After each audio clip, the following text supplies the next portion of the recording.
మా నాన్నకి మా అమ్మకి 2003లో చెప్పా, అమ్మ నేను ఒకరోజు పాలిటిక్స్కి వెళ్తాను. మా అమ్మయ్య మా నాన్నకి నచ్చల మాట.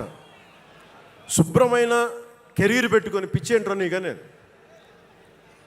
కానీ నేను చెప్పలేకపోయినా. ఆ రోజున నేను సినిమాలని దృష్టిలో పెట్టుకొని ఎదగలేదు, సమాజాన్ని దేశాన్ని దృష్టిలో పెట్టుకొని ఎదిగాను. సినిమా నాకు ఉపకరణం అయింది, కానీ సినిమా నా జీవితం కాలం. చెప్పలేకపోయినా ఆ రోజున. మీరు అందరికీ నాకు గద్దరన్న ఎలా పరిచయం అనుకుంటున్నారు మీరు? రాజకీయాల ద్వారా కాదు. గద్దరన్న ఖుషీ సినిమా చూసి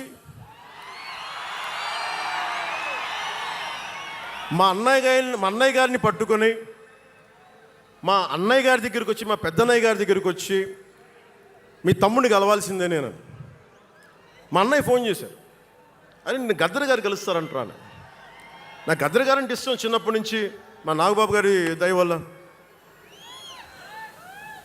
సరే కలిస్తే ఆయన ఎంత క్షుణ్ణంగా ఆయన పరిస్థితి చెప్పాడంటే, అరే నువ్వు దేశం కోసం సమాజం కోసం ఆలోచించేవాడివి. నీ ఏ మేరా జహా అనే పాటలో నువ్వు భరతమాతని సంఖ్యలలో బంధించి పెట్టావు కదా, నీ భావం నాకు అర్థమైందిరా అన్నాడు.